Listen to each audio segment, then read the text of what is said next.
निलेश लंकेजी.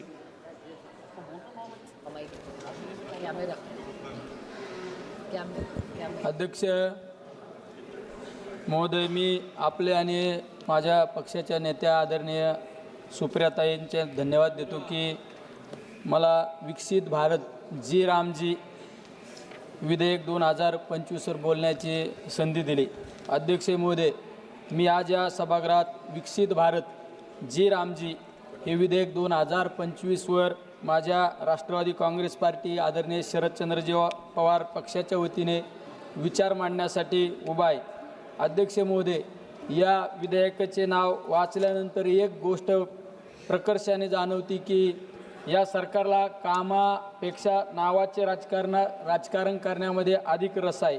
अध्यक्ष महोदय, UP सरकारच्या काळात जेव्हा ही योजना सुरू झाली तेव्हा तिला महात्मा गांधी राष्ट्रीय ग्रामीण रोजगार हमी योजना असे नाव देण्यात आले होते. महात्मा गांधींचे नाव या योजनेला देण्यामागे एक विचार होता, खेड्याकडे चला आणि ग्रामीण भागाचा विकास. पण आज हे सरकार केवळ राजकीय हेतूने प्रेरित होऊन राष्ट्रपित्यांचे नाव या योजनेवरून पुसून टाकण्याचा प्रयत्न करत आहे आणि त्याला जी रामजी असे नाव देत आहे. अध्यक्ष महोदय, नावे बदलण्याने मजुरांचे नशीब बदलत नाही, तर त्यासाठी प्रामाणिकपणे अंमलबजावणी करणं गरजेचे असते. अध्यक्ष महोदय, या विधेयकात 125 दिवसांची फसवी घोषणा केली गेली आहे. महोदय, सरकार 125 दिवसांचे रोजगारांची भाषा करत आहे, पण वास्तव्य काय आहे? आज अनेक राज्यामध्ये मजुरांना वर्षाला 50 दिवसही काम मिळत नाही. जुन्या योजनेतील 100 दिवसांचे काम 11 वर्षे पूर्ण देऊ न शकणारे हे सरकार 125 दिवसांचे आश्वासन कोणाला देत आहे? ही केवळ निवडणुकांचा इव्हेंट करण्याची तयारी आहे. अध्यक्ष महोदय, हे बिल रोजगार देण्यासाठी आहे की लोकशाही दिशाभूल करण्यासाठी? देश आज अमृत काळात आहे असे सांगितले जाते, पण वास्तव असे आहे की देशातील युवक बेरोजगार आहे.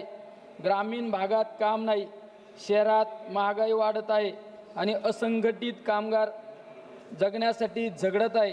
देशातील युवक बेरोजगार आहे, ग्रामीण भागात काम नाही, शहरात महागाई वाढत आहे आणि असंघटित कामगार जगण्यासाठी झगडत आहे. अध्यक्ष महोदय, या बिलामध्ये कुठेही रोजगारांची कायदेशीर हमी दिलेली नाही. मग सरकार काय सांगत आहे? मिशन राबवू, प्रोत्साहन देऊ, संभाव्यता निर्माण करू, पण युवकांना संभाव्यता नकोत, नोकऱ्या हव्या आहेत. जोपर्यंत कायदेशीर हमी नाही तोपर्यंत हे बिल केवळ घोषणांचा ढीग आहे. अध्यक्ष महोदय, निधीशिवाय मिशन म्हणजे थट्टा. हे मिशनसाठी स्वतंत्र स्पष्टता आणि निधी कुठे आहे? उत्तर कुठेच नाही. निधी नसेल तर प्रशिक्षण केंद्र कसे चालतील? ग्रामीण रोजगार कसा निर्माण होईल? महिला स्वयंरोजगारांसाठी कसा वाढेल? हे बिल म्हणजे इंजिन नसलेली विकासाची गाडी असल्यासारखं वाटतं. युवकांची फसवणूक, कौशल्य देऊन बेरोजगार. अध्यक्ष महोदय, सरकार मोठ्या आवाजात कौशल्य विकास बोलते, पण प्रश्न असा आहे की कौशल्य मिळाल्यावर नोकरी कुठे आहे? आज लाखो युवक प्रशिक्षण घेऊन बेरोजगार आहेत. हे बिल प्रशिक्षित बेरोजगार निर्माण करत आहे. स्थानिक उद्योग, शेती, MSME यांच्याशी कौशल्याचा मेळ नाही. अध्यक्ष महोदय, खाजगीकरणाचा अंधविश्वास. या बिलात रोजगार निर्मितीची जबाबदारी खाजगी कंपन्यांवर सोपवलेली आहे, पण सरकार स्वतः सरकारी नोकऱ्या भरत नाही. खाजगी कंपन्या नफा पाहतात, पण सामाजिक जबाबदारी सरकारची असते. ही जबाबदारी सरकार झटकते आहे. अध्यक्ष महोदय, असंघटित कामगार 90% भारत दुर्लक्षित. माननीय अध्यक्ष महोदय, देशातील 90% कामगार संघटित क्षेत्रात आहेत, पण या बिलात त्यासाठी सामाजिक सुरक्षा नाही, पेन्शन नाही, आरोग्य विमा नाही, किमान वेतनाची हमी नाही. अध्यक्ष महोदय, सर्वसामान्य आज हा विकसित भारत नाही, तर सर्वसामान्य भारतीयांना अन्याय करणारा अन्यायी भारत वाटत आहे.